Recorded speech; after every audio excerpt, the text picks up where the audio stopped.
Hi friends, this is the fifth section of the Spring Boot Security and JSON Web Token tutorial series. In previous tutorial, we had implemented Spring Boot and JSON Web Token example. In that example, we were making use of hard-coded user for authentication. In this tutorial, we'll be making use of MySQL for storing the user details and using them for authentication. For this, I'll be taking reference of my website javanews.com. So go to web series. In web series, go to Spring Boot Security JSON Web Token complete tutorial series. So the tutorial that we'll be looking at today is implement Spring Boot Security, JSON Web Token and MySQL. In this tutorial series, we have already implemented two Spring Boot Security examples. So in the first example, we had implemented Spring Boot Security for role-based authentication. We had then modified this example to implement Spring Boot Security in JSON Web Token. In both these examples, we had hard-coded the user in the user detail service. So here we had the custom user detail service which implements the Spring Security user detail service. The user detail service, we have a load user by username method for which we pass the username, and then based on this username we return the user details. So in our current implementation we were returning hard-coded user. So if the username it was admin, then we were returning a user with the name admin and these other details. Similarly, if the username was user, then we were returning this hard-coded user. However, in real scenarios this will not be the case. In this tutorial, we'll be making use of MySQL database for storing and authenticating user details. So we'll be storing the user details in the MySQL database, and also during authentication these details will be used. The implementation will be dividing it into two parts. The first part will be registering new user to MySQL database, and in the second part we'll be making use of MySQL for authenticating users. Also, for this tutorial we'll be modifying the example that we had implemented in previous tutorial. So in previous tutorial we had implemented Spring Boot and JSON Web Token security. So go below here. Here in the download section I have given the source code. Download this. This is a Maven project, import it in Eclipse. So I have imported the Maven project in Eclipse. Go to pom.xml and do a Maven install once. So this will build the project and download the dependencies needed. So the Maven build is successful. We'll now be beginning with the first part, that is we'll be registering new user to MySQL database. For this the process is as follows. We'll first be exposing a post API in the authentication controller to take the registration request. Along with the registration request we'll be passing the username, password and role for this particular user. The authentication controller will then make a call to the custom user detail service to save this user details. The custom user detail service will make use of the user repository to save the user details to the MySQL database.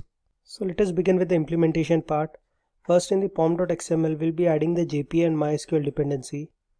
So these are the dependencies that we'll be adding. First is the Spring Boot Starter Data JPA dependency and also the MySQL Connector Java dependency. Copy these both dependencies and go to Eclipse. Go to the pom.xml file and here we'll be pasting these dependencies. So now along with the Spring Boot Starter Web dependency, security dependency and the JSON Web Token dependency, we also have the Spring Boot Starter Data JPA dependency as well as the MySQL Connector Java dependency. Next, in the application.properties we'll be specifying the MySQL config properties. So here we'll first be specifying the Spring Data Source URL, which will be JDBC MySQL localhost as we are running it locally. This will be the name of the database that will get created in MySQL. We specify create database if not exist to true. So if this boot JWT doesn't exist, it will be created. Also auto reconnect will be true, so this will not cause any timeout issues. And also as we are not using any SSL, we'll specify use SSL as false.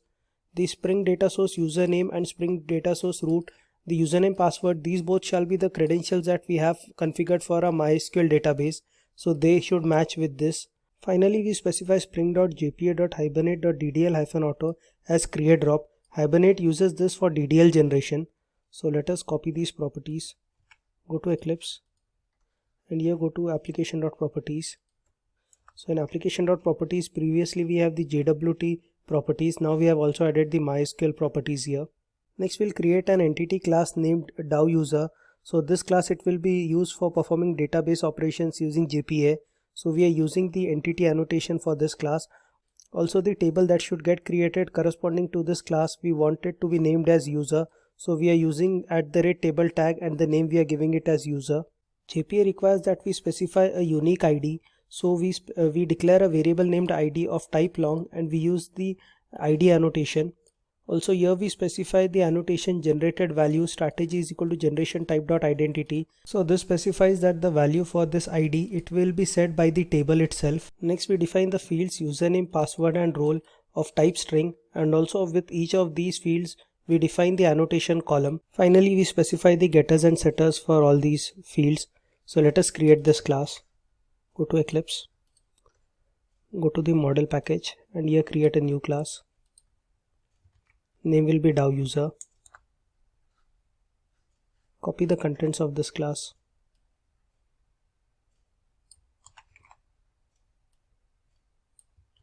Next we'll be creating a model class named user DTO. This class, it will be responsible for getting the values from the user request. So we'll be exposing a post API in the controller class, and in the post API we'll be getting the user values in this user DTO class. So the value that the user will be sending is username, password and role.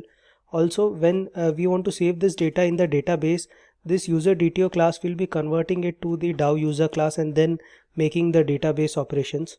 So let us create this user DTO class. Again in the model package, create this class. Copy the contents of this class.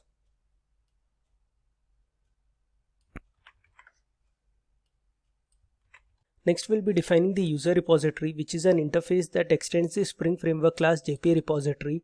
JPA repository is a generic and it takes the following two parameters as arguments. So the first argument is what type of object this repository will be working with. In our case it is the DAO user. So the first argument will be DAO user. The second argument is the ID that we have defined in the DAO user.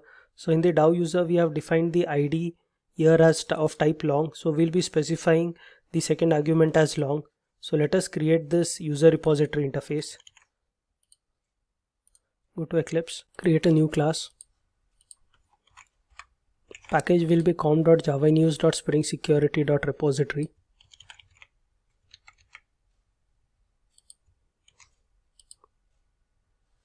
Copy the contents of this class. Next we'll be modifying the custom user detail service to save the new user in MySQL database using the user repository. So we'll be defining a method named save, which takes the user DTO object as a parameter. This user DTO object, it contains the registration request sent by the user. So we want to save these details in the database. As already specified, when performing the database operations, we'll be making use of the DAO user class. So we'll be converting this user DTO to the DAO user. We create an instance of DAO user named as new user, and we then set the fields for this new user. We first set the username, then we set the password. Also the password, it should be saved in encoded format. So we specify the bcrypt encoder here. So if we go to Eclipse, and here in Spring Security configuration, previously we have defined an password encoder of type bcrypt password encoder. So we'll be making use of this. So just copy this bean. So we'll be needing this bean annotation here, as we are going to auto wire it in the custom user detail service. Next we'll be setting the role field for this new user, and finally we have also auto wired the user repository here named as user DAO. So we'll be calling the save method of the user repository, to which we'll be passing this new user. So this will then save the user to the MySQL database. So let us make these changes. First we'll be defining these fields which are auto wired. Go to the Eclipse instance. So import this. Similarly import the user repository as well as the password encoder. Next we'll be copying this method here, save method.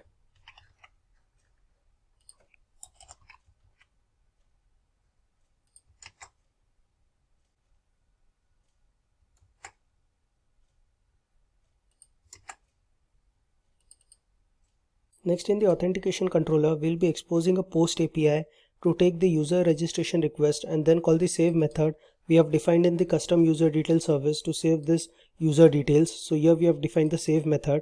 We'll be calling this from the authentication controller. Here we have defined a method named save user, which we have exposed it as post API here. It takes the user DTO as the request body and the URL is /register. Also from this method we make a call to the user details.save method, to which we pass the user DTO object that we receive from the user. So let us create this method. Go to the controller class.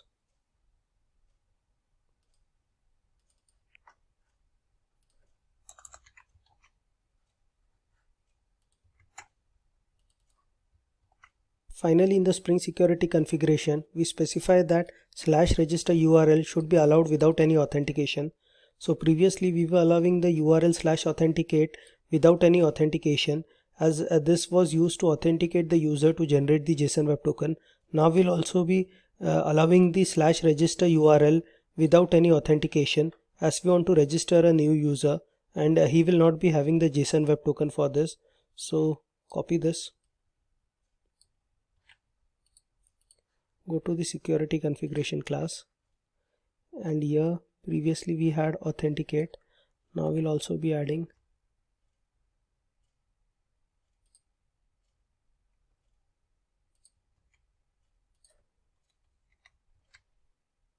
so we are done with all the changes. Let us now run this application and test it. I'll be starting it in the debug mode.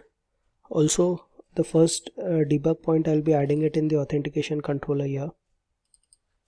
Then in the user detail service we'll be adding.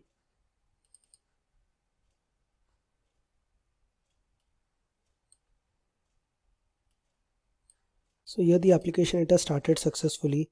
If we now go to Postman, we'll be sending a request to /register URL. Also in the body we'll be passing the username as Java in use, password as Java in use, and the role will be role_admin. So let us send this request. Click on send. So here the request, it has come to the controller. So this is the user object that we have received. Password is Java in use, username is Java in use, and the role is role_admin. Let's move forward. So now it has come in the save method of the custom user detail service. Here we'll be creating an object of type DAO user, and then using the user repository we'll be saving this user.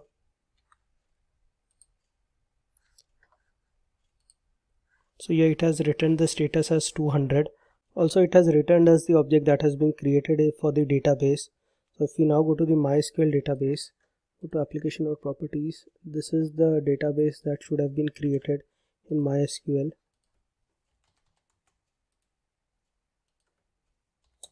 Do a select star from user.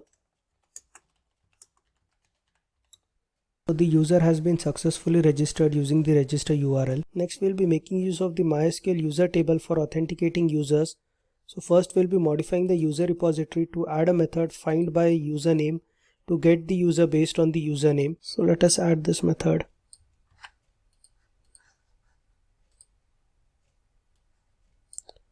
Go to user repository. Finally, in the custom user detail service, we'll be making use of this find by username method that we have defined here to fetch the user details from MySQL database during authentication. So during authentication, the load user by username method of the custom user detail service gets called, and in this method we'll now be making use of the user repository to fetch the user details based on the username, and will not be using any hard-coded value. If the user it exists with this particular username and we retrieve it from the database, then based on this user details we'll be creating a new user object and returning it. If the user is null, that is from the user repository we cannot retrieve any user with this username, then we'll be throwing the username not found exception. So let us make these changes. Go to Eclipse, the custom user detail service. So here previously we were making use of this hard-coded value here. So now we'll not be making use of this hard-coded value. So copy the contents from here.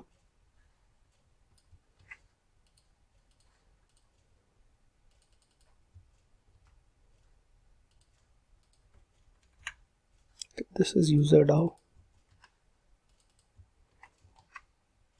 So these are the only changes required. So now our authentication flow will be as follows. In previous tutorial we have already seen this flow. So the authentication controller, it will receive the authentication request. It will then call the authenticate method of the authentication manager. The authentication manager is an interface, so its actual implementation is the provider manager, whose authenticate method will get called. The provider manager, it has a list of authentication providers, and one of them is the DAO authentication provider. So the DAO authentication provider authenticate method will be called by the provider manager. The DAO authentication provider gets the user details based on the username from the custom user detail service. So this method here, load user by username, will be called by this DAO authentication provider. The custom user detail service, previously we were using hard-coded values, but now using the user repository, we'll be fetching these details from the MySQL and it will be returning them to the DAO authentication provider. The DAO authentication provider will then authenticate the user credentials, and if it is successful, then it will be providing the authentication object to the authentication controller, else it will be throwing an exception. So if the authentication is successful, we'll then be creating a JSON Web Token by making call to the JWT util that we have already defined. So let us now test our application. So let us start the application. I'll be starting it in debug mode. Also, I'll be adding the debug points in the controller, create authentication token method with the URL/authenticate, and also in the custom user detail service here for the load user by username method, I'll be adding the debug point. So the application, it has started successfully. Now go to Postman. We'll need to again register a new user using the register URL, because here in the application.properties we are making use of create drops. So each time we are starting and stopping the application, the database, it gets dropped. So let us again create a new user. So the user has been inserted. Now let us check the authenticate URL. So we are passing the username and password here. Suppose if we pass the username as Java in use 1, so currently in the database there will be no such user. So we have only Java in use here. We don't have Java in use 1. So click on send. So here we are in the create authentication token method. In the authentication request, we are getting username as Java in use 1 and password as Java in use. So now we are in the load user by username method. So we'll now try to retrieve the user details for the username Java in use 1 from the database. We get this as null, so we'll be throwing the username not found exception. So here we are getting bad credentials correctly. Now let us try to send this request with username as Java in use. Now when we try to retrieve the user, we are getting the user with all the details. If we now proceed forward, the token has been created and provided to us. Also, you can decode this JSON Web Token to have a look at its content. So here I have given the link. Go to this URL here. So this is to decode the JSON Web Token. Paste the JSON Web Token here and click on decode JWT. So the claims in the decoded JWT, they are as follows. The subject is Java in use. As this user had the admin role, so is admin will be true. This is the expiration date and this is the issued at date. Hope you have understood this tutorial. You can download the source code from here. Thank you.